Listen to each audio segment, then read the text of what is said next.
Hi friends, आपण मानक पुणी एक नुआ भिडियो रे स्वागत। आज भिडियो रे आमे जानिबा सुभद्रा योजना विषय रे। ओडिशा रे नूतन सरकार रो शपथ ग्रहण पर जो प्रथम कैबिनेट बैठक बसिथिला सेठारे सरकार 4टी प्रस्ताव को मोहर मारिथिले एवं सेथि मध्यरु गोटी हेउची सुभद्रा योजना। तेबे एही सुभद्रा योजना कौन एवं एहार फायदा केउ माने उठाई पारिबे, चलंतु ए विषय रे आमे आलोचना करिबा। प्रथमतः आपण मानक कही रखे कि एही योजनाटी केवल ओडिशार महिला मानक पई अटे एवं आपण को 50,000 टंकार गोटे गिफ्ट भाउचर मिलिबो, जहाको आपण माने 2 वर्ष मध्यरे व्यवहार करि परिबे।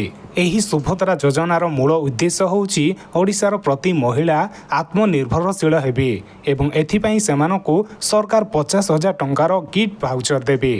तेबे चलंतु जानिबा एही योजनार लाभ पाइबा पई आमको डॉक्यूमेंट कौन कौन दरकार होइताई। एथिपई आपनको आधार कार्ड दरकार हेबो एवं वोटर कार्ड, राशन कार्ड एवं ता सहित जातिगत प्रमाणपत्र, आय प्रमाणपत्र, मोबाइल नंबर एवं पासपोर्ट साइज रो फोटो, एही सब डॉक्यूमेंट आपनको दरकार होइथाई। आपण मानको कहि रखुछु कि जदि आपण मानको पाखरे सब डॉक्यूमेंट नाही तेबे आपण शीघ्र ए सब डॉक्यूमेंट रेडी करि नियंतु, कारण सरकारक निर्देश क्रमे एही योजना 100 दिन मध्यरे कार्यकारी हेबो।